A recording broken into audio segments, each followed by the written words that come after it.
everybody, what is up? Today we are back with another video talking about my most favorite place, Disney World.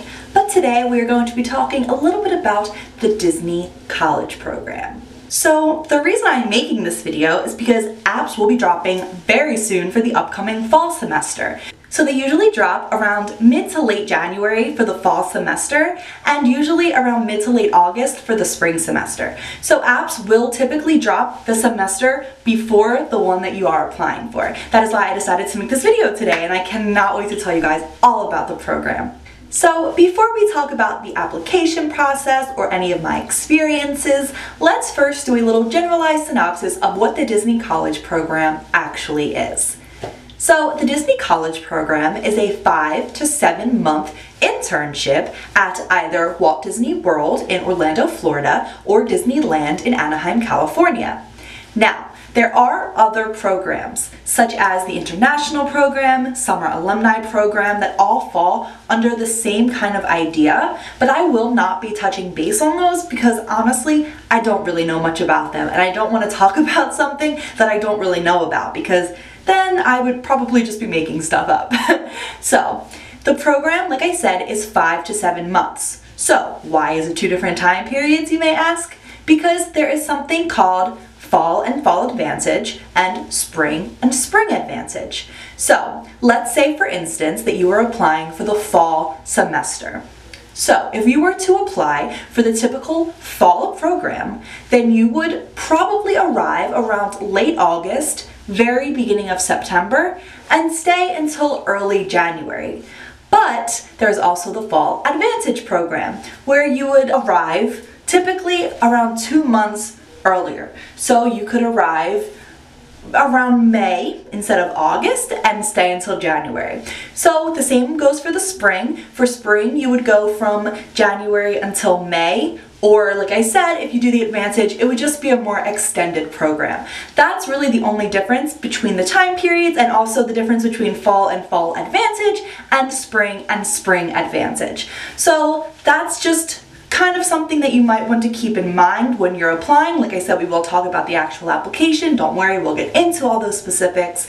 But that is the difference and why there are 2 different time periods for the programs. So, like I said, the program is held at either Walt Disney World or Disneyland, and it is an internship. So you must be a college student or 6 months out of college. So you can be freshly graduated from college and apply then and get in then, but you cannot be any further out of college. So even if you are just taking one college course, you are still eligible to apply and participate.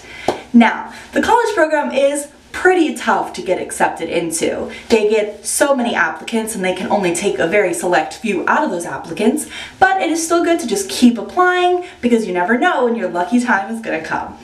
So now, let's talk a little bit about the application process. So the very first step of the application process is to apply. It is a very standard, typical application like any other job application. They're going to ask for your basic information, your name, your address, your telephone number, really basic stuff like that. And then the further you get through the application, they're also going to ask for things like past job experiences, anything that's relevant to a job that you may be looking to get while in Disney, stuff like that. Now, a common question that I have come across is people asking, what do you do if you haven't had any real job experience? So the answer to this is to put any type of relevant experience that you may have, whether it be volunteer experience, helping out with your school or community, anything like that at all that may be relevant to working in Disney World would be appropriate for you to put on the actual application. So, when I was in high school, I was part of something called the Link Crew, which for the first day of school, we would have all the freshmen come in, and as part of the Link Crew, I would basically just be like a welcoming committee for the incoming freshmen. We made them feel comfortable, we walked them around the school, we helped them practice opening their lockers, just a really fun way for the new freshmen to come in and kind of get a feel for the school. So something like that would be a great plus to put on this type of application because it really is what Disney is about. Disney wants you to be very welcoming, very comforting, very personable with their guests. So that is something that you may be interested in putting on your application. If you have any types of those experiences, like I said, while in high school or with any type of recreation center, if you are an athlete and maybe you were a coach for younger children at a community rec center, or maybe if you helped out at your church, any type of experience like that, even if it may not be an actual job, I would definitely recommend putting those types of things on the application. Then after you get past that part of the application, it's going to talk a little bit about the different jobs and roles that they will be offering to the people that are accepted into the program. Now, at this point, they're going to ask which roles that you would be interested in doing if you were to be accepted into the program. So it's going to bring up things like custodial, merchandise, ride attendant, character attendant, bippity boppity boutique, all these different things that you see people doing in Disney parks. So they're going to have all those roles listed, and I'm telling you, there are so many different roles that you could be considered for. Now, my biggest piece of advice for this part of the application is just be honest with yourself. If it says housekeeping and you don't see yourself being a housekeeper for 5 to 7 months, then don't put that you are very interested in that role. Yes, it may seem like a good thing to put very interested into every single role that they may offer, because you may think that it will make you look more appealing and that you're willing to do whatever that they want you to do. But at the same time, if you do get accepted for that particular position and you move all the way to Orlando, Florida, and you are stuck doing that 5 to 7 months, you may very well end up being miserable, and that won't result in a very good program for you, and it won't be a very good experience. And this is all about having a good experience and gaining lifelong memories and something that you can take with you that will help you in any career that you may end up with. So you definitely want to make the most out of that experience, and the very first part of that is to be honest with the application and put that you are interested in things that you would actually be interested in doing for a large time that you are going to be putting into it. Now, if you want to go down there and just do merchandise, and you just put that you are very interested in merchandise and not interested in every other role that they have to offer, that may not look very good. So I don't want you to take this as me telling you to not keep your options open. I definitely 100% do think that you should be willing to try different things and to keep an open mind about the different roles, because you never know what you may enjoy.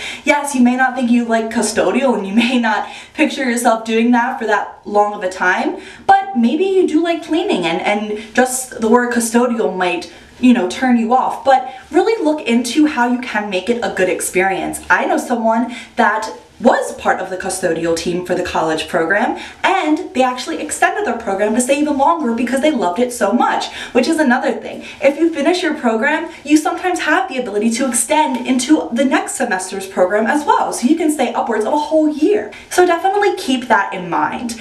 Do not put something that you don't really think you would be willing to do for a while, but definitely be open-minded and be willing to try new things. The application will also ask you if you are interested in doing the regular program or the Advantage program, and if you are interested in working in Florida or California. You do have the option to put that you're interested in all of it, or you can narrow it down to just interested in the fall program for Florida. So you can kind of have a little bit of flexibility there in saying that you are, you know, either interested in doing it all or just the very narrow. So that pretty much sums it up for the very first round, which is just the basic application. And then after that, it really is just the waiting game. So before the apps even come out, I do want to mention that you guys can go on to the Disney website. Just type in Disney College Program and you should be able to find it as one of the very first results. And on there, you can sign up to be part of the mailing list. So I definitely recommend taking that very first step so that you are aware as soon as apps drop. They will send you some emails right before apps are going to drop, usually like a couple days or a week before. They'll typically say apps will be dropping soon, so you know, hopefully you're prepared. And then the day that the apps do drop, they typically will send you an email saying applications are now open for the fall semester, so make sure to apply right away. So I definitely recommend doing that right off the bat so that you know when you are able to start applying. Some people believe that if you apply the day apps open, then you have a better shot of getting in. I don't know how true that is, but I do know that I have applied both times On the very first day apps were open, and I didn't get accepted into either program. The first time I applied, I made it to the very final step, and the second time I applied, I didn't even make it past the first step. So honestly, there's no true way of telling. After the application though, it really is just a waiting game. So you will either get one of two emails after that. One saying, congratulations, you have been selected to move on to the next round, the web-based interview. If not, you will get an email saying that you are no longer in consideration, and this email can honestly come as little as a week later or as long as the very last day that they have to tell you whether or not you were accepted. So it truly is a waiting game, and you never really know when you're going to hear something back. If you do get the first email, though, the better of the two, then you have been chosen to move on to the next round, which is the WBI, or the web-based interview. Now, the web-based interview truly is just like a personality test. It is timed though, but honestly, do not get caught up in the timing aspect of it. I feel like that's a big downfall for some people. They get very caught up in the fact that it is timed and they overthink things. Please truly do not overthink the web-based interview. Like I said, it really is just a personality test and they just want to get to know you. Do be careful though, because they can sometimes have a way of tricking you. And what I mean by that is that they can ask you the same question, just word it differently. So again, just like the application with the job part of it, just be honest with yourself and with them. If they say, I am a very good people person, then be honest. And for this part of the application process, they will have different selections. So it will be strongly agree, agree, neutral, disagree, or strongly disagree.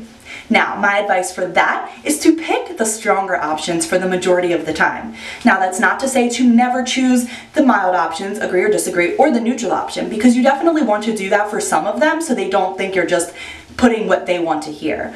But for the majority of the questions, I would recommend choosing the stronger options. Now, if they say, I am a very time-organized person, meaning I have good time management skills, and you put strongly agree, be honest with that answer, because later down the line they may say something like, I am never late for work.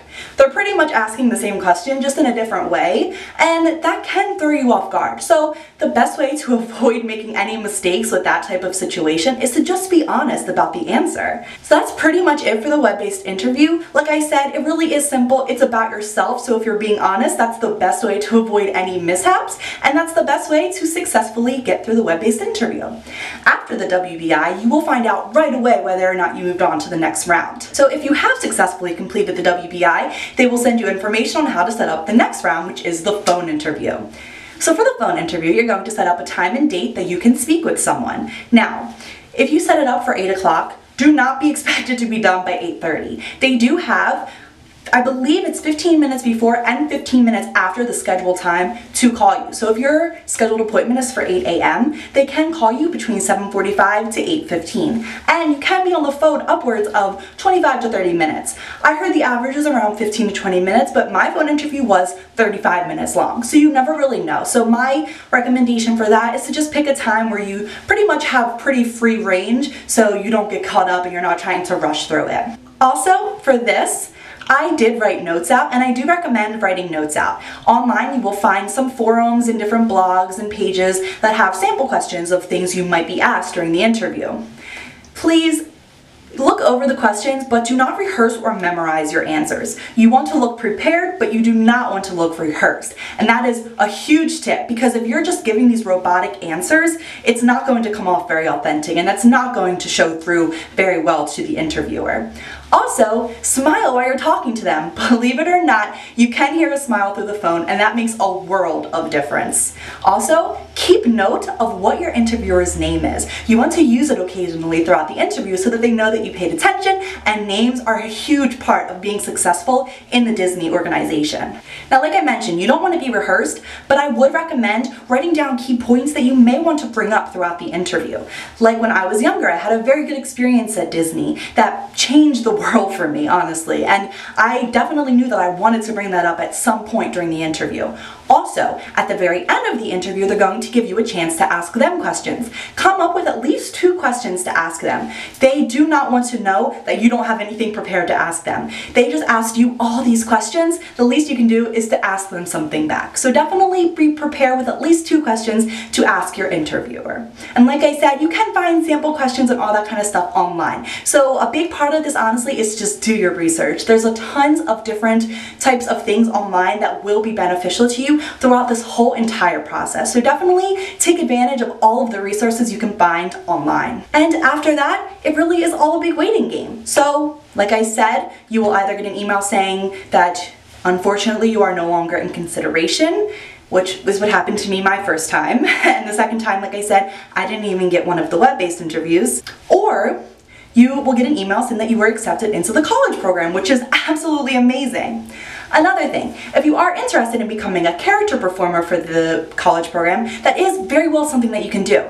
But for that, you will have to attend a separate college program audition, which I do have a video all about the auditions listed down below in the description box. So be sure to check out that video as well. That will give you some tips and tricks and all the different information that you may need to know about the character performer audition for the college program. So that honestly is pretty much it. There are so many resources online, so like I said, be sure to take advantage of those. Do your research before the apps do come out. Like I said, apps for the fall program will be dropping very, very soon, which is why I wanted to get this video up now so that you guys have some time to prepare and kind of get more familiar with what may be going on and how to best be successful with the college program. And I wish everyone the best of luck. I hope to see everyone there very soon. Hopefully, fingers crossed for me this time around.